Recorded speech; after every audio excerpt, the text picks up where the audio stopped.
You might have come across something like a glass of red wine is really good for you. We shouldn't be thinking about the idea of a glass of wine as a health benefit, but that doesn't mean that you can't drink any alcohol. Let's put it this way. If your goal is to have zero risk, you should probably never drive your car, never go skiing, never fly in an airplane, never eat bacon, never go out in the sun. But people aren't going to live that way. Welcome back to the Pod Digest. This podcast is a masterclass from one of the world's most respected and renowned experts on alcohol and its impact on your body, your brain, and your life. This is not a lecture. It is a way to empower yourself with facts, because when you understand something at a deeper level, you feel more motivated to make better choices. Dr. Sarah Wakeman is the Senior Medical Director of Substance Use Disorder at Harvard's Mass General Brigham. She has explored various aspects of alcohol's impact on the body and life. We know that apart from drinking, alcohol is used in different things such as cleaning products, rubbing alcohol, mouthwash, hand sanitizer. Now, early on, there were lots of studies showing that low-risk drinking or moderate-risk drinking were actually healthy. But there have been confusing and conflicting studies pertaining to this. This is because a person who's drinking a glass of wine a day, maybe they're also running every day and doing other sort of health-promoting behaviors. Maybe the person who's chosen not to drink at all has lung cancer, and that's the reason they're not drinking. So in the recent studies, things were done differently by controlling healthy behaviors, lifestyle behaviors, and chronic conditions. And they did see that in the low-risk category, there seemed to be a slight decrease in mortality, but it was not true for cancer. Any amount of alcohol is associated with an increased cancer risk. There is an area of active research to understand why alcohol and breast cancer in particular are so closely linked. For other types of cancer of the liver or gut, it's a little more clear. The first thing that happens is inflammation of the liver. When the liver gets inflamed, fat deposits in the liver, sometimes called fatty liver. So the fat deposition in your liver actually can totally reverse if you stop drinking. This is because the liver is a regenerative organ. So you could cut 80% of someone's liver out and they would be okay. But there is a point where you cross the threshold where you can no longer repair the damage. And that stage is called cirrhosis. Cirrhosis is when your liver becomes so scarred and stiff that it stops functioning well. A key fact. Here, just after the onset of COVID, there was around a 25% increase in alcohol-related death after the onset of the pandemic.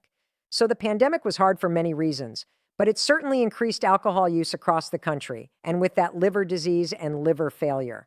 One of the main effects that people have experienced is it makes the kidneys less sensitive to a hormone your body produces called a DH, or antidiuretic hormone. And so you pee more. If you've ever noticed that when someone drinks, they pee a lot more, it's not because, I just have more liquid in me. Irrespective of how much volume you've drank, you pee more because of this blocking of normal hormone function in your kidney. And so that can lead to dehydration, which is one of the many reasons you feel really crummy the next day, because you get dehydrated from drinking. Alcohol can create more leakage in your gut, what people call a leaky gut. The walls of your intestine become more porous, so that things that aren't meant to come out of your intestine do and can actually cross the blood-brain barrier. Alcohol can also change the makeup of your microbiome itself, as can high fat, high sugar, white flour, sort of the Western diet. So it's really important to understand the risks. What role does alcohol play in our overall life? When should we be concerned, and how can we actually make changes to decrease those risks? The mistake that people are making is using alcohol as a coping mechanism for stress, anxiety, and depression. From a medical perspective, how much drinking is too much drinking? Higher risk drinking would be if you're having more than 10 ounces of hard alcohol a week or 35 ounces of wine in a week for a woman or for anyone over 65. So above that, we start seeing health risks like increased risk of dementia, impact on your liver or your digestive tract, and other serious conditions. Sarah shares questions from her practice that she asks her patients that might help indicate if alcohol consumption is a problem for them. First is to know how much they're drinking, just the general quantity, and how frequently. Are they drinking more than they want to? Have they tried to make changes and not been able to? Does the fact that people in your life are worried about it or it's impacting your work or function matter to you? Are you drinking despite the fact that it's worsening your mental or physical health in some way? And then we often think about craving, which is sort of a strong psychological urge to want to drink. That's something that we can see with alcohol use disorder, which is that idea of like, do you need to drink more to get the same effects? There are some day-to-day things that people experience when they drink: acid reflux, dehydration, and your sleep quality. So you may feel less rested when you wake up in the morning or wake up in the middle of the night and not be able to fall back asleep. So often people think alcohol makes them fall asleep quickly. There's different cycles that your body, your brain naturally cycle through at night. And the balance of those cycles is really important to get restorative sleep, which is when your body rests and heals. And alcohol changes the makeup of those cycles. You go more quickly into deep sleep and you have less time in the normal phases of sleep. So the sleep architecture is disrupted because your brain is not having the time to restore itself the way that it needs to. Alcohol impacts all areas of the brain, notably the amygdala, which is crucial for memory formation.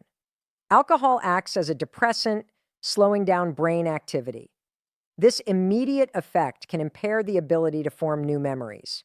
Over the long term, heavy alcohol use can lead to severe memory problems and dementia. A specific condition associated with alcohol abuse is where individuals lose the capacity to form new memories, while only retaining those from the past. When comparing the brains of heavy drinkers to those of occasional or light drinkers through CAT scans or MRIs, significant differences are observed. Heavy drinking accelerates the natural brain shrinking process, leading to volume loss. This means that the functional parts of the brain appear smaller. There's so much stigma in our society about alcohol use. They're scared to tell anyone else because they think someone will judge them or treat them poorly. This keeps people from seeking help for a long time.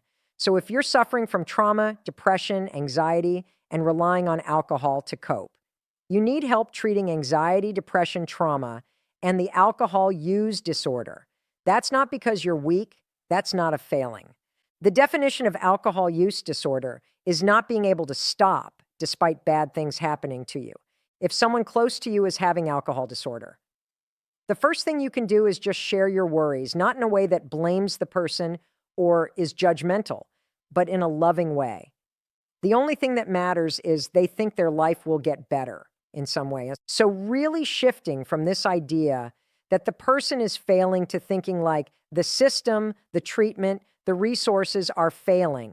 And how do we adjust that instead of blaming the human being who's suffering? Understanding sort of how alcohol fits in your life is an important first step. And then figuring out what are the goals you're working on right now. And that could change over time. Thank you for watching. Please don't forget to subscribe to our channel. Your help goes a long way.